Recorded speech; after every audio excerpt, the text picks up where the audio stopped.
Assalamualaikum warahmatullahi wabarakatuh. Perkenalkan, nama saya Nafisa Farhana Nadrania dengan NIM 25010500135.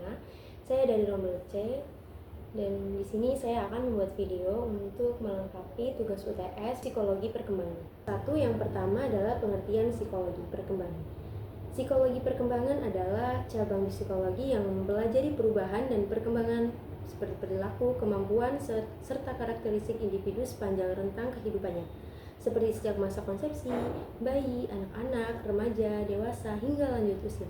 Tujuannya adalah memahami bagaimana dan mengapa manusia berubah dalam aspek fisik, kognitif, emosional, sosial, dan moral. Yang B, ruang lingkup psikologi perkembangan. Ruang lingkupnya mencakup perkembangan fisik seperti pertumbuhan otak, tubuh, motorik, dan kesehatan. Perkembangan kognitif seperti proses berpikir, memori, bahasa, dan kreativitas. Perkembangan sosial dan emosional seperti hubungan dengan orang lain, perasaan, dan kepribadian. Sedangkan perkembangan moral dan spiritual adalah nilai, etika, dan kesadaran diri. Yang C, faedah mempelajari psikologi perkembangan, yaitu membantu memahami karakteristik peserta didik sesuai tahap usianya. Membantu guru atau orang tua memberikan stimulasi yang tepat agar anak berkembang optimal.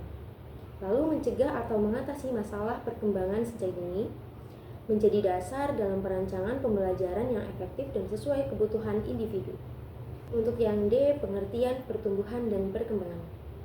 Pertumbuhan adalah perubahan kuantitatif seperti peningkatan ukuran fisik seperti tinggi badan, berat badan, dan ukuran organ tubuh. Contohnya, anak berusia 10 tahun mengalami kenaikan tinggi badan dari 130 cm menjadi 140 cm.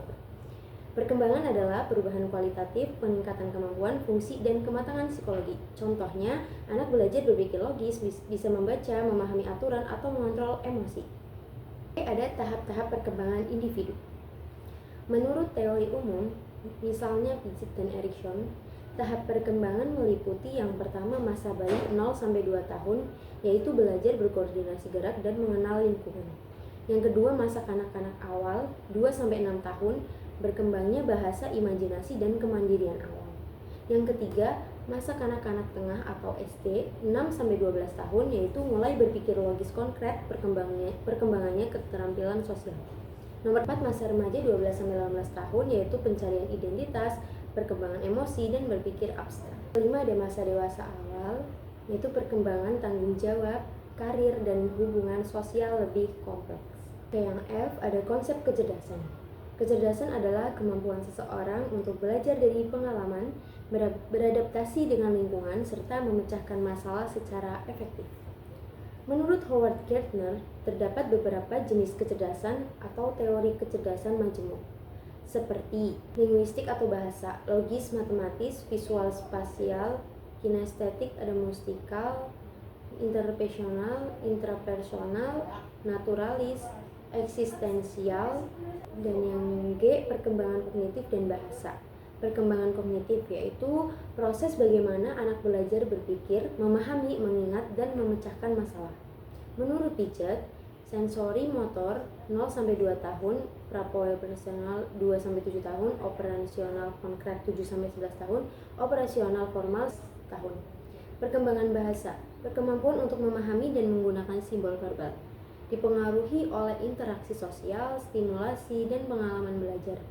Anak SD mulai mampu menggunakan kalimat kompleks, memahami makna kiasan, dan menulis dengan struktur yang lebih baik. Nomor 2, yaitu upaya guru untuk menstimulasi perkembangan kognitif dan bahasa. Yang pertama ada di dalam kelas, yaitu menggunakan metode pembelajaran aktif dan kontekstual seperti diskusi, tanya jawab, dan eksperimen. Menyediakan media belajar menarik seperti gambar, video, atau permainan edukatif.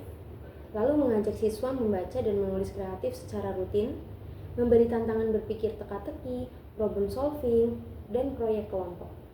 Menggunakan bahasa yang jelas, ramah, dan komunikatif saat menjelaskan.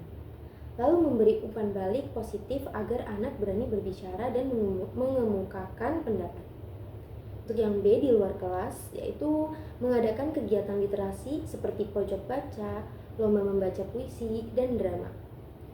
Lalu mengajak anak observasi lingkungan untuk melatih berpikir ilmiah dan kosakata baru. Menyelenggarakan kegiatan bermain edukatif seperti permainan bahasa, debat ringan, atau storytelling. Membimbing anak agar berkomunikasi santun dengan teman dan guru.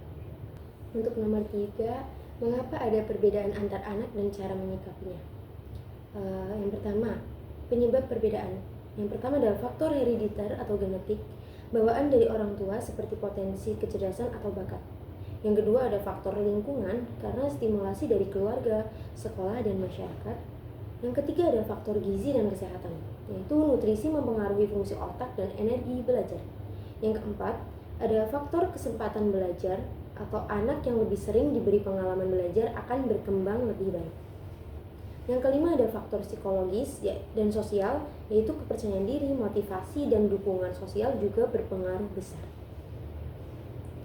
Yang kedua ada sikap guru terhadap perbedaan, yaitu menerima dan menghargai keunikan tiap anak, memberikan perlakuan individual seperti differentiated education sesuai kemampuan siswa, membantu anak yang kurang berkembang dengan bimbingan dan latihan tambahan, lalu memberikan tantangan tambahan bagi anak yang lebih unggul, membangun suasana kelas inklusif yang menghargai perbedaan, bukan membanding-bandingkan, bekerja sama dengan orang tua untuk mendukung perkembangan anak secara menyeluruh.